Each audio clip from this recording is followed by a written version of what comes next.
शर्मा परिवार, आप जानते हैं, उनकी कहानी हम में से किसी की भी हो सकती है।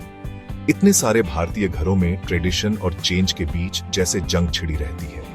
जूही जी के लिए, जो घर की मुखिया थीं, ट्रेडिशन सिर्फ एक रूटीन नहीं था, यह उनका प्यार करने का तरीका था, अपने परिवार को एक साथ रखने का तरीका था। पायल, जो उनकी बहू थी, ताजी हवा का झोंका, नए आइडियाज और हाँ, अपनी तरह से काम करने की चाहत लेकर आई। लेकिन कभी कभी वे अलग अलग वर्ल्ड व्यू एक हल्की शाम की हवा की तरह कम और गर्मियों के तूफान की तरह ज्यादा लगते थे। एक दिन किचन में एक मामूली बहस तेज हो गई। जूही जी ने तीखी आवाज में कहा, मेरे बेटे को ऐसे खाना पसंद नहीं है। पायल ने आंसू रोकते हुए जवाब दिया, और मुझे ऐसे खाना बनाना पसंद नहीं है।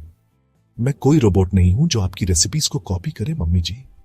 उस रात शर्मा हाउस में सन्नाटा किसी भी सर्दी की हवा से ज्यादा ठंडा था। दिन हफ्तों में बदल गए। पायल ने अपने माता पिता के घर में सुकून पाया। जूही जी अपनी पूजा पाठ में लग गई। राहुल बीच में फंसा हुआ चीजें ठीक करने की कोशिश करता रहा, लेकिन कुछ काम नहीं आया। फिर जिंदगी ने उन्हें जोर का झटका दिया। राहुल का एक्सीडेंट हो गया। अचानक वे सारी बहसें बहुत छोटी लगने लगीं। हॉस्पिटल में जूही जी ने पायल को पहली बार रोते हुए देखा और कुछ बदल गया। उन्होंने पायल के कंधे पर हाथ रखा और धीरे से कहा, वह ठीक हो जाएगा बेटा, वह मजबूत है, अपने पिता की तरह।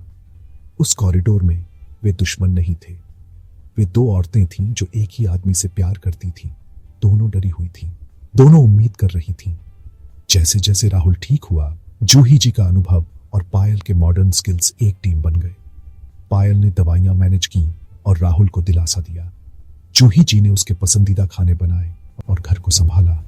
एक शाम जब पायल सूप परोस रही थी, वह हंसी, यह बिल्कुल वैसा नहीं है जैसा आप बनाती हैं मम्मी जी, लेकिन फिर भी बहुत स्वादिष्ट है। जूही जी मुस्कुराई, और आपको पता है पायल, कभी कभी थोड़ा बदलाव अच्छा हो सकता है। यही परिवार का असली दिल है ना? सिर्फ पुरानी रीतियों को पकड़े रहना नहीं, या सिर्फ नए के लिए जोर देना नहीं, बल्कि साथ चलने का रास्ता खोजना। जूही जी ने सीखा कि ट्रेडिशन बदल सकता है, और पायल ने सीखा कि जड़ें हमें ताकत देती हैं। तो आपको क्या लगता है कि शर्मा परिवार की कहानी से सबसे जरूरी सबक क्या है? अपने विचार कमेंट्स में लिखें। और अगर इस कहानी ने आपको छुआ है तो लाइक, शेयर और द स्टोरी हब 5 को सब्सक्राइब करें, और ऐसी ही और दिल को छू लेने वाली कहानियों के लिए